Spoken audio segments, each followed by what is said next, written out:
सभी प्रिय भाई बहनों को जय मसीह की। बाइबिल पढ़ना योजना में निर्गमन अध्याय 31 निवास स्थान के लिए कारीगर। फिर यहोवा ने मूसा से कहा, सुन, मैं उरी के पुत्र बसलेल को, जो हुर का पोता और यहूदा के गोत्र का है, नाम लेकर बुलाता हूँ, और मैं उसको परमेश्वर की आत्मा से, जो बुद्धि, प्रवीणता, ज्ञान और सब प्रकार के कार्य की समझ देने वाली आत्मा है, परिपूर्ण करता हूँ, जिससे वह कारीगरी के कार्य बुद्धि से निकाल कर सब भांति की बनावट में, अर्थात सोने, चांदी और पीतल में, और जड़ने के लिए मणि काटने में, और लकड़ी पर नक्काशी का काम करे।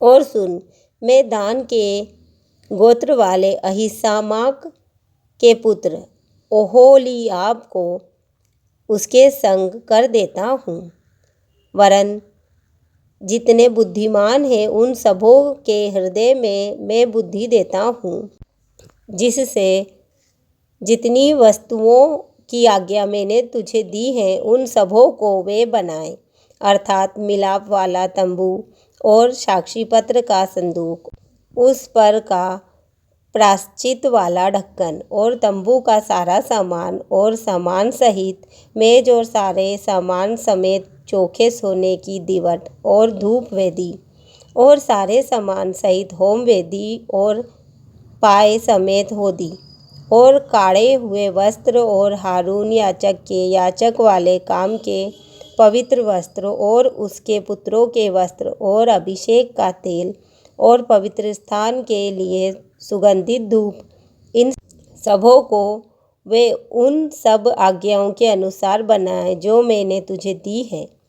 फिर यहोवा ने मूसा से कहा, तू इस्राएलियों से यह भी कहना, निश्चय तुम मेरे विश्राम दिनों को मानना, क्योंकि तुम्हारी पीढ़ी पीढ़ी में मेरे और तुम लोगों के बीच यह एक चिन्ह ठहरा है, जिससे तुम यह बात जान रखो कि यहोवा हमारा पवित्र करनेहारा है। इस कारण तुम विश्राम दिन को मानना, क्योंकि वह तुम्हारे लिए पवित्र ठहरा है। जो उसको अपवित्र करे वह निश्चय मार डाला जाए।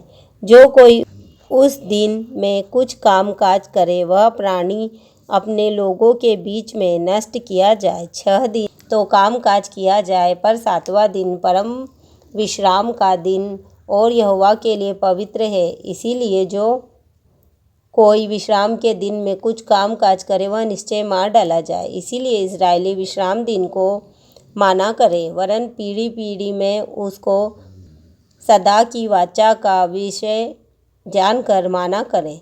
वह मेरे और इस्राएलियों के बीच सदा एक चिन्ह रहेगा, क्योंकि 6 दिन में यहोवा ने आकाश और पृथ्वी को बनाया, और 7वें दिन विश्राम करके अपना जी ठंडा किया।